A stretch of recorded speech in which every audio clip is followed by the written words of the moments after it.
तर नमस्कार, असेच नवनवीन व्हिडिओ पाहण्यासाठी आजच आमच्या महेश आप्पा यूट्यूब चॅनलला सबस्क्राईब करा, फॉलो करा, लाईक करा, शेअर करा. जय श्रीराम. काल शेतकऱ्यांचा पोळा झाला. काल शेतकऱ्यांचा आवडता सण पोळा झाला आणि आज लगेच गाई कत्तल खाण्यासाठी नेताना एक टेम्पो पकडला. मला कुठेतरी वाटतं की शेतकरी चुकत असेल की काय, कारण ती गाय म्हातारी झाली की शेतकरी त्या ठिकाणी कमी पैशामध्ये कुणाला तर विकून मोकळा होतो. मग जो घेतो तो त्या ठिकाणी कत्तल खाण्याला जाऊन विकून टाकतो आणि त्या गायीचे तुकडे होतात. तुम्हाला माहिती आहे त्या गायीची किती हाल होतात. त्या गाईला त्या ठिकाणी कत्तल खाण्यामध्ये विकलं जातं. कत्तल खाण्यामध्ये नेल्याच्या नंतर 15 दिवस उपाशी ठेवलं जातं. उपाशी ठेवल्याच्या नंतर त्या ठिकाणी तिचं असणारं सगळं रक्त त्या कातड्याला चिकटलं जातं. कातड्याला रक्त कातड्याला चिकटल्याच्या नंतर त्या ठिकाणी उकळतं गरम पाणी त्याच्या अंगावर टाकलं जातं. उकळतं पाणी अंगावर टाकल्याच्या नंतर त्या ठिकाणी तिचं कातड आणि ते मांस वेगवेगळं व्हावं म्हणून त्या ठिकाणी उकळतं पाणी अंगावर टाकलं जातं. उकळत्या पाण्यानं त्या ठिकाणी ती असणारी गाई त्या ठिकाणी हंबरडा फोडते. हंबरडा फोडणारी गाय आता 15 दिवस झाली पोटामध्ये अन्नाचा कण नाही आहे. पोटामध्ये अन्नाचा कण नाही. पोटातली घाण सगळी बाहेर पडलेली असते म्हणून तिला पाणी प्यायला देतात. पाणी पिल्याच्या नंतर त्या ठिकाणी गोमूत्र वाटत त्या ठिकाणी टाकून देते. आता भुक्यानं व्याकुळ झालेली गाय त्या ठिकाणी मरण मागत असते. देवा मला मरण दे रे बाबा, देवा मला मरण दे रे बाबा अशी म्हणणारी गाय त्या ठिकाणी देवाकडे मुंडकं वर करून मरण मागत असते. आणि त्याच वेळेस त्या 15 दिवसाच्या नंतर त्या गाईला हिरवा चारा दाखवला जातो. दादा त्या गाईला हिरवा चारा दाखवला जातो. हिरव्या चाऱ्याला भांबवते ती पशु, ती गाय त्या ठिकाणी भांबवते आणि कशी तरी आपले हात पाय त्या ठिकाणी पाय इकडे तिकडे वाकडे तिकडे टाकून ती गाय उभा राहते. उभा राहणारी गाय हळूहळू हळू त्या चाऱ्याकडे चालायला जाते.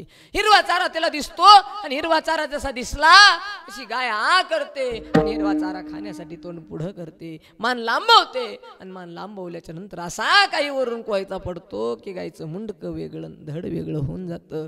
गायला उलट टांगवलं जातं. दोन्ही पायवर बांधले जातात. मधून चाकू घातला जातो. तिचं असणारं कातडं फाडलं जातं. तिच्या अवयव त्या ठिकाणी पाय, शेपटी, पोट, धड, छाती सगळं वेगवेगळं तोडलं जातं.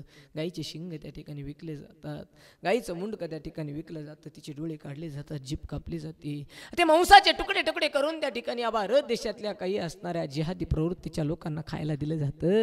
आणि ते खाल्ल्याच्या नंतर ते त्या ठिकाणी स्वतःला फार मोठं समजतात. माझी विनंती आहे शेतकरी मित्रांनो, ती गाय तुमच्यासाठी आमच्यासाठी हाडाचं काढा रक्ताचं पाणी रात्रीचा दिवस करते. ती गाय आम्हाला दूध देते, आम्हाला शेण देते, आम्हाला वासरं देते. तिचं वासरू आम्ही शेतामध्ये जाऊन त्या ठिकाणी नांगराला झुपतो. तिचं शेण आम्ही शेतामध्ये टाकून त्या ठिकाणी खत म्हणून टाकतो आणि पीक घेतो. त्या गाईचं त्या ठिकाणी मेल्याच्या नंतर चांबडं सुद्धा आमच्या पायाला चप्पल म्हणून आम्ही घालतो. परंतु सांगा ना माईबाप, त्या गाईची काय चुकी हो? ती गाय जोपर्यंत दूध देते तोपर्यंत तुम्ही तिला जीव लावता. ज्या दिवशी दूध द्यायची बंद होते तोपर्यंत खाटकाला विकून टाकता. कधीतरी ऐका ना, तुमच्या घरातली माय सुद्धा म्हातारी होती. मग माय म्हातारी झाली, ती काही काम करीत नाही म्हणून तुम्ही तिला खाटकाला विकणार आहे का? माझी विनंती आहे गड्यांनो. अरे त्या बसलेल्या माणसांना भरपूर सोनं असेल तुमच्याकडं, भरपूर पैसा असेल तुमच्याकडं, पण पैशावाल्यांना आणि सोन्यावाल्यांना ऐकून जा. तुमच्या घराच्या पुढे जर गाय नसेल तर तुमच्या त्या सोन्याला काही किंमत नाही. तुमच्या घराच्या समोर जर गाय नसेल तर तुमच्या त्या पैशाला काही किंमत नाही. तुमच्या घराच्या समोर त्या ठिकाणी गाय नसेल तर तुमच्या बंगल्याला काही किंमत नाही. दादा माझी विनंती आहे, अरे निर्लोभ गायीची सेवा तेने माझी प्राप्ती उधवा तुकोबाराय म्हणतात. जो निर्लोभ गायीची सेवा करतो ना त्याला त्या ठिकाणी माझी प्राप्ती होते. बाबा हिचं नाव गाय रे, हिचं नाव गाय. गाईला जपा. अरे कुठंच जाण्याची गरज नाही. एकदा त्या गाईच्या पायावर मस्तक ठेवा, तिला हात लावा, तिचा शेप आपल्या डोक्यावर ठेवा. अरे 33 कोटी देवाचं दर्शन झाल्याशिवाय राहणार नाही रे माणसा. ही गोष्ट लक्षात ठेव. आजही गावाकडले लोक 70-70, 80-80, 90-90 वर्ष जगतात. याचं कारण आहे त्यांनी गाईचं दूध पिऊन मोठं झालेले आहेत.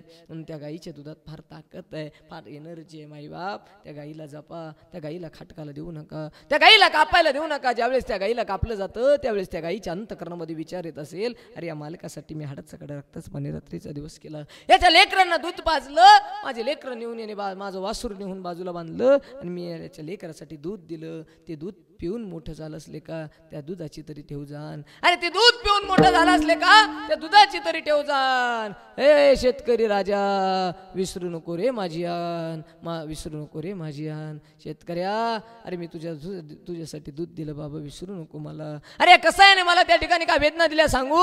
अरे ज्यावेळेस कसाई मला उकळतं पाणी अंगावर टाकत होतं ना त्यावेळेस मला आठवत होतं माझा शेतकरी दादा रोज मला पाणी पाजत होता. शेतकरी मला ज्यावेळेस हा कसंही मला कापत होता ना त्यावेळेस मला आठवत होतं माझ्या पायाला थोडंसं लागलं म्हणून माझ्या मालकाने हेमेक्स मला म्हणून मला लावला होता. माझा मालक मला जीव लावत होता पण हा मला कापतोय म्हणून ती गाईला काय वाटत असेल दादा. माझी विनंती आहे रे माईबाप त्या गाईला कापायला देऊ नका.